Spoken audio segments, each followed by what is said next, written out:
6 meetings and several months to examine the problem. Solid waste and recycling in Jacksonville, the source of controversy and frustration. We'll explain the special committee's findings with City Council's Ron Salem. The Russian invasion continues in Ukraine. That story now has a direct tie to Northeast Florida. We hear what it means to have a sister city overseas. Also, success in Duval County schools. 2 of the scholars from 5,000 role models explaining the impact of the program on them. On This Week in Jacksonville.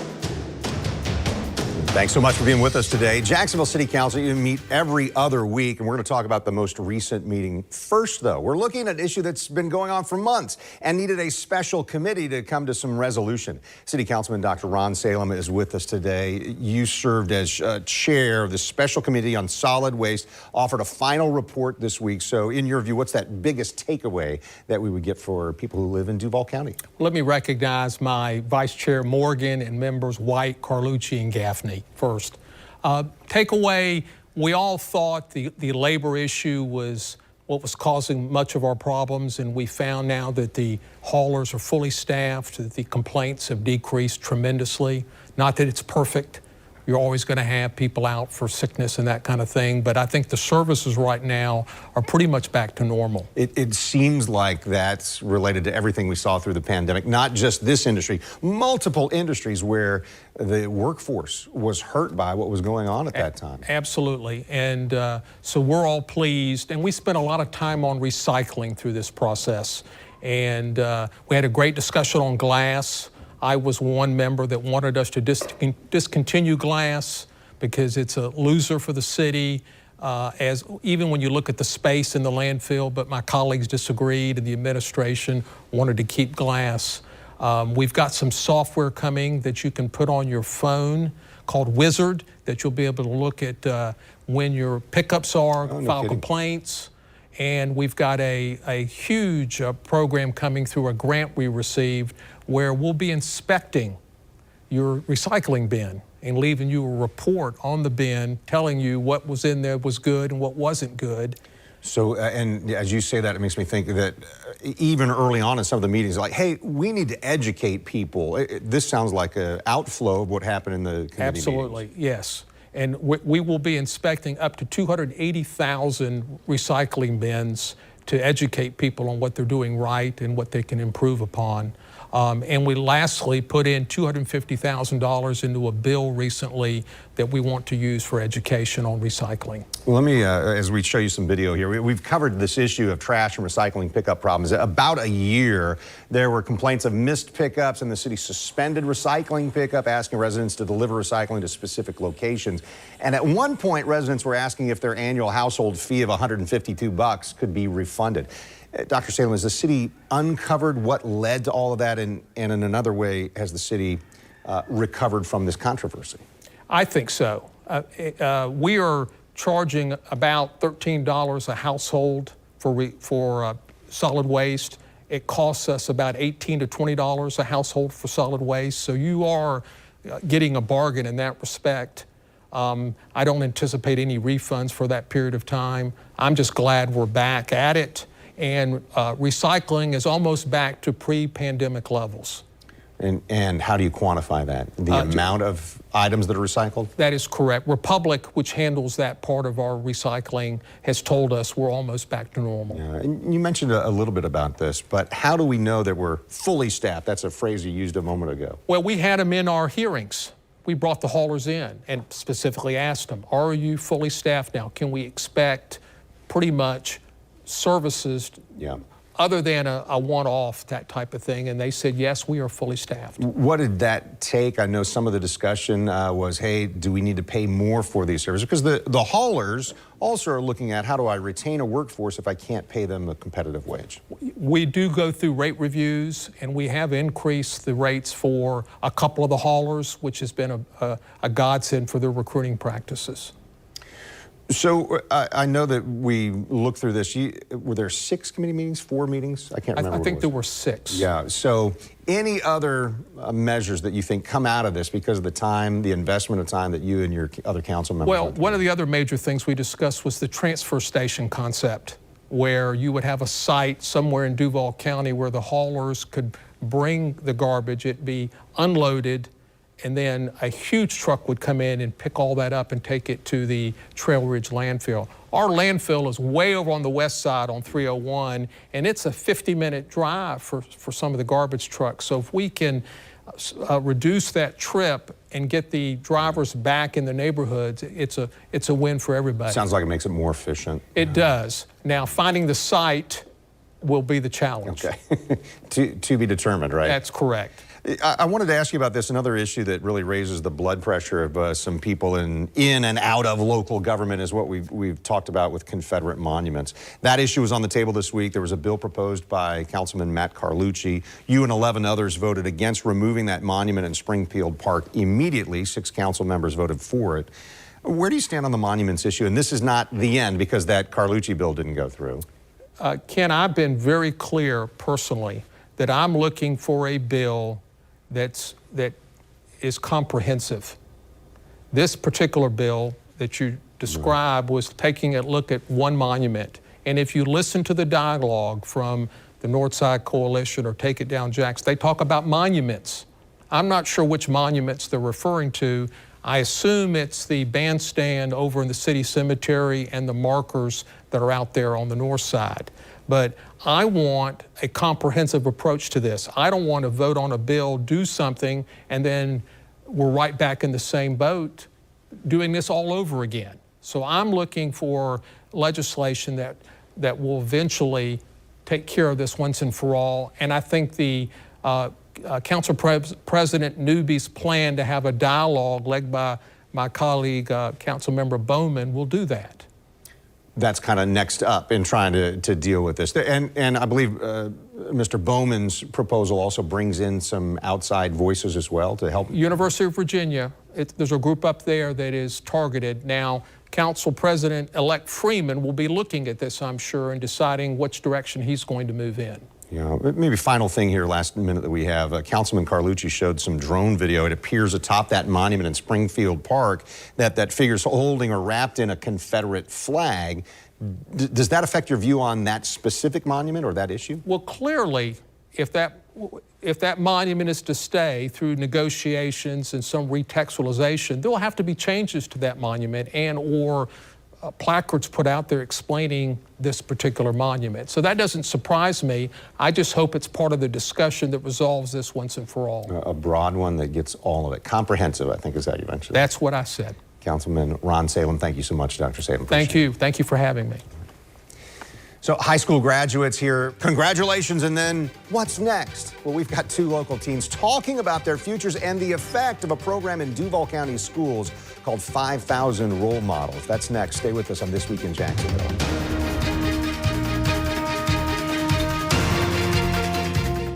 After a car crash, the big insurance companies will try to downplay your case. They say things like, it's only a fender bender, or it's just a herniated disc. I worry that some law firms fall for this BS. Not us. There's only one Morgan & Morgan. Dude, great ride, right? This Silverado keeps me connected and in control. And this touchscreen is my command center.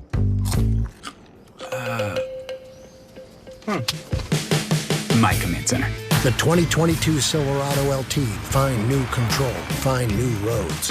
Well-qualified buyers can get 1.9% financing on all 2022 Silverado 1500 pickups.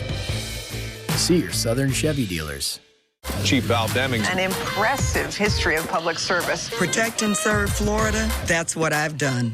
As a police officer and as chief. Under her leadership, crime is down 40%. Most dramatic decrease in violent crime. In the Senate, I'll protect Florida from bad ideas, like defunding the police. That's just crazy. I am Val Demings, and I approve this message because Florida, it's time to send a cop on the beat to the Senate. 4 cup holders for all the water the internet told you to drink. Alexa, for finding the nearest bathroom.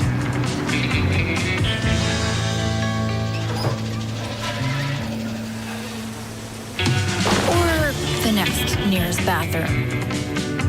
The 2022 Toyota Corolla. Get 1.9% APR for 36 months on a new 2022 Toyota Corolla. Toyota, let's go places.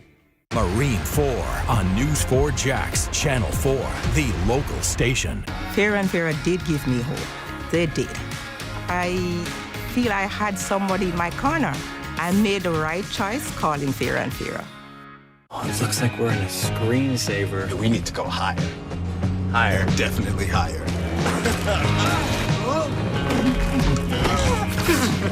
We're like yodeling high. Yodeling? No. Oof, don't do that. We should go even higher. Yeah, let's do it. I'm good. Me too. Adventure has a new look. Let's go lower. Lower. That sounds good. Discover more in the all-new Subaru Outback Wilderness. Love. It's what makes Subaru, Subaru. So what kind of doctor is Dr. Pepper? A physician. Why do melons have weddings? Because they cantaloupe. What do you call an ant that's shunned by its community? A socially distant. Why does the Scarecrow always win the award? Because he's outstanding in the field. Did you know Saturday and Sunday are the strong days? The rest are all weekdays. You're watching This Week in Jacksonville with Kent Justice. Now we're focusing on Duval County schools and the 5,000 Role Models of Excellence project. Two young men with us. We're going to explain how the program's changing their lives. We are welcoming Sean Raymond from Andrew Jackson High School and Freddie Coleman from First Coast High School. So, gentlemen, the mission is, as I read about this, to provide minority male youth with positive role models that will empower them to make good choices, encourage healthy living, responsibility, respect, and achievement. This sounds fantastic. Sean, why don't you start off for us? What kind of impact is this program making in your life? 5,000 Role Models has been a very big impact. It changed my whole plan going into college. I was thinking I was gonna have to, find a job, do something to make some money to pay for tuition.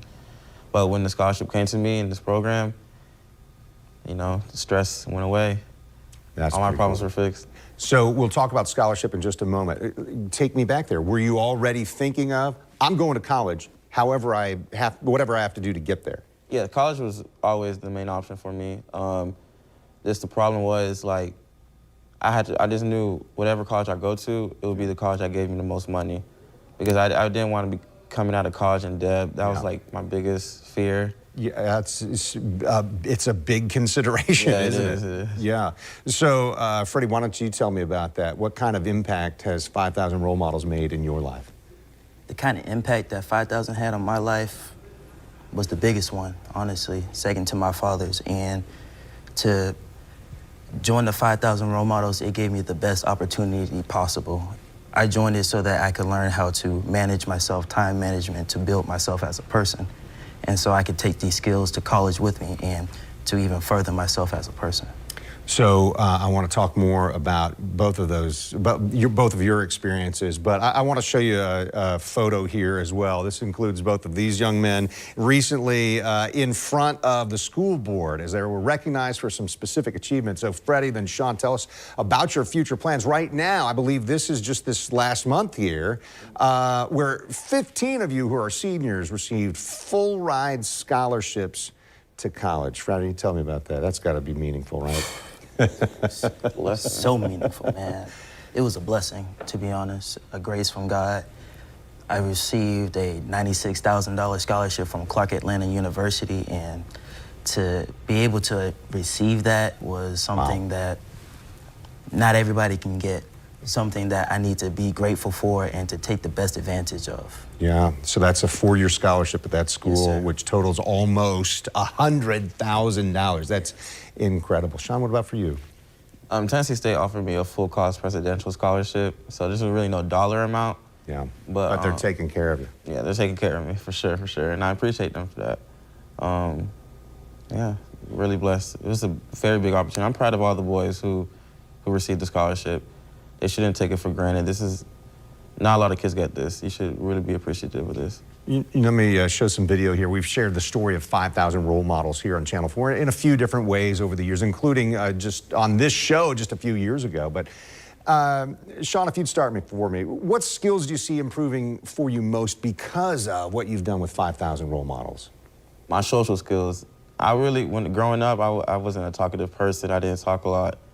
But, when you surround yourself by people like this, It forces you to talk, communicate with them, make friendships, make relationships. So yeah, I think that's going to improve for me. My mindset going into things, thinking as an adult, not as a young kid, you know, being an inspiration for people. I think that's really going to be make a big difference for me. Yeah, thank you, Sean. Freddie, what about you? What's the biggest skill that you've learned or has improved because of your association with 5,000 role models? To piggyback off of him, my social skills, but for me the most was to better articulate, to become a better or a more well-spoken young man than I was, to think everything through thoroughly and to say every word with a purpose and a meaning. This program is built on you have mentors. What do you think? Freddie, you first. Do you think you want to give back someday, be a mentor for others? Yes, definitely. I want to take all these skills that they've given me and to just give them back, to see people like me, other young men, minority men to excel, to use these skills that I've learned from them to pass it down to them. Yeah, that's fantastic. Sean, what about you? You're going to mentor at some point in your life? I would love to mentor. I want to mentor my younger brother, you know, people I meet in the future. I want to, the same way 5,000 role models blessed me, I want to bless other people by giving back to the poor, many other things that I'm thinking of. But yeah, I really do want to be a mentor. So as I understand it, 5,000 role models throughout these different schools in Duval County, people can volunteer to be mentors and come alongside and join up. Is that true? Is that your understanding as well? Yes, it is. Yeah. So, all right. So I'm gonna find out how I can tell those of you watching right now. Say, hey, I want a mentor as well, to get you connected here. Gentlemen, I think this is fantastic. Thank you so much for sharing some of your experience and how you are taking this gift and going to make a great use of it. Thanks for making us proud. Thank you for having us. Thank you for having us. All right, well, stay with us here. A mission to promote peace up against the plea from a war-torn country. Why Ukraine's president is criticizing Jacksonville's connection to Murmansk, Russia. That's next on This Week in Jacksonville. Don't go anywhere.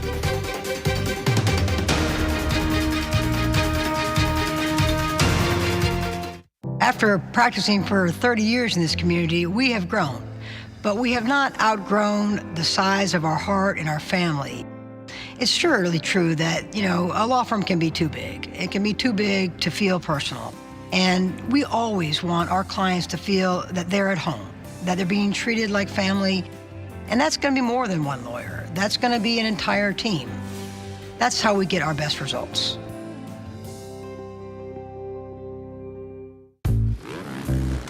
Dude, great ride, right? This Silverado keeps me connected and in control. And this touchscreen is my command center.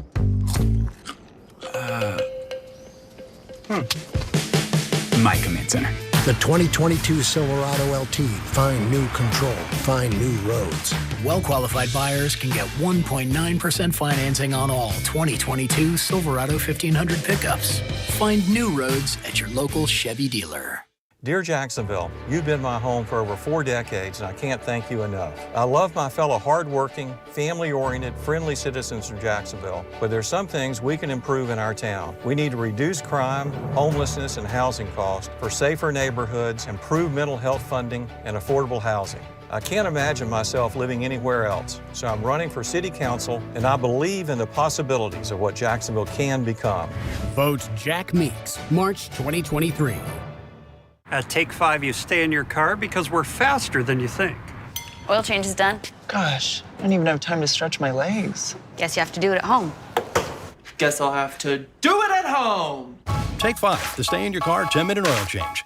If you served in the military between 2003 and 2015, this message is for you. Hearing loss and tinnitus have been linked to defective earplugs. If you've suffered hearing issues after serving in the military, call 1-800-LAW-FIRM now to see if you qualify for compensation. The Morning Show on Channel 4 makes mornings happen. We stay local all morning long. Well, we are the local station. Because we get answers to questions you care about the most. Like tracking crazy weather that could mess up your day. Checking out those roadways to get you there on time. Our reporters stay live on the scene of breaking news until your family is safe. We're here to get your day started right. The Morning Show on Channel 4 makes mornings happen.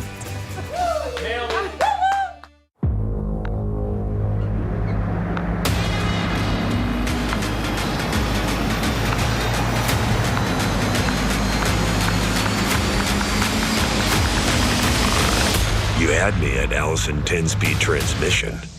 Premium features available on GMC Sierra Heavy Duty. Step up to GMC with 0% financing on Sierra Heavy Duty models. GMC, we are professional grade. You're watching This Week in Jacksonville on Channel 4. For 3 months, Russian forces have attacked Ukraine. That international story has a local connection now. Ukrainian President Vladimir Zelensky called out the river city because of ties to a Russian sister city. June 9th, Zelensky sent a video address to the United States Congress of Mayors. And in this video, he calls out cities who have diplomatic ties to cities in Russia, and that included naming Jacksonville. Now, Jacksonville is a sister city with Murmansk. President Zelensky also naming Chicago, San Diego, Albany for their sister cities. In his position, he said, don't help Russia justify itself and don't let the murderers call you their brothers and sisters. So joining us right now in studio here, Brenda Franks, president of the Jacksonville Sister Cities Association. We've just gotten to know each other a little bit this week and talking about this. How do you feel about that call that President Zelensky made saying Jacksonville should end its relationship with Murmansk? Thank you for having us, first of all. Yeah. To end a relationship would mean that both sides have to speak. Right now, we have had no communication with Murmansk for over 5 years. So preceding this, since 2017, there has been no communication with Murmansk. Any activities that Jacksonville Sister Cities has conducted with, under the name of Murmansk was with local people. Not necessarily from Murmansk even, but Russians in the community to learn about the culture. As citizen diplomats, dissolving the relationship would just not be something that we would be interested in doing at this time. Yeah, no, I appreciate that. I want to learn more. That's why I invited you today. My colleague Joe did a story with you earlier in the week. I thought, I want to know more about this. I bet our viewers do too. So President Zelensky says, what do these connections give you? Perhaps nothing, but they give Russia the opportunity to say, even after the beginning of such a war, that it is not isolated. I think that's a great place for us to start. What do these relationships with a sister city give to a place like Jacksonville? Well, basically, in the most active of our sister cities, which is not France, Nelson Mandela Bay, South Africa, Changwon, Special City, South Korea, there is active exchanges, projects that we do on an ongoing basis. They may be limited in time and scope, but there is an active project that is conducted through our representatives on the other end. Project, for example, we have student exchanges. We have 9 people going to South Africa in July. This is the first time we've had a student exchange. So we're sending 9 young men from Jacksonville to Nelson Mandela Bay, South Africa, and they'll go to Cape Town. So they'll get some exposure to international culture. This is something that usually happens with Changwon, but since COVID, we shifted a little bit. With Nantes, France, normally we will have runners come in or a language immersion program for adults. So there's some type of exchange going on. Another thing that we do with Nelson Mandela Bay is right now we have an exhibit at the Ritz Theater that came from Nelson Mandela Bay. It will be coming down in July. So the committee determines what it is that we will do, what kind of projects we will do in conjunction with the city abroad. So how many cities are sister cities to Jacksonville? It's 8, is that right? It's 8 sister cities and 3 friendship cities. And a friendship city is a little less formal where the mayor did not sign anything. It is a less formal relationship. I know that as you and I talked a little bit, there's a conference coming up here next month. Tell us about that. This is something where Jacksonville's hosting other cities, right? Yes. And we've been dormant along with all the rest of the sister cities. The national, at the last conference, which was held in 2019, said we don't want to do any more national conference. We want to do regional conferences so that we can engage people regionally. Of course, with the interruption of COVID, we have not had a chance to get together. It's Jacksonville's 55th anniversary for Jacksonville Sister Cities. Bahia Blanca, Argentina started us off. So we are celebrating that, and we said, well, why don't we invite everybody to come to Jacksonville? And along with that, invite their sister cities to come, or people who are interested in matching. So we've had calls from the Colombian embassy. They're talking about bringing cities who may not be twinning with Jacksonville, but would like to twin with someone else in the region. We're talking about economic development. We're talking about program enhancement. And of course, we always have to look to the future. So we also have a youth track. So they get some of that experience and understand what could be in the future for them. Is that right? Yes, citizen diplomacy. You know, when we talk about reaching one person at a time, and that's what President Eisenhower had in mind when he founded this organization, was that if we knew each other, we would be less likely to engage in war. And in war times, it's ultimately important that for those who are not engaged in the war to reach out to those people and just say, hey, are you okay? What can we do? You know? If we knew each other better, to have that phrase start it, boy, that crosses a whole lot of boundaries in our society, right? Right. Brenda, I appreciate it helps us understand this notion of what are sister cities? Why does Jacksonville have this programming going on? And I appreciate you explaining that so we don't just take that one perspective, the president of Ukraine saying this shouldn't be, and get down to the bottom line there. Brenda Franks, thank you so much for your time today. Thank you so much, Kent Justice. Thank you.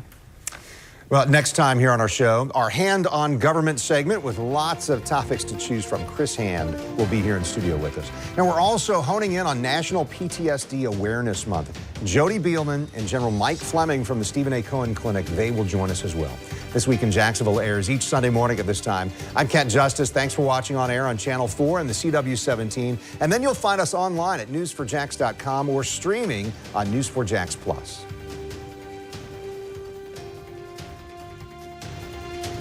See why every day more people are choosing News 4 Jax, Northeast Florida and South Georgia's #1 source for local news.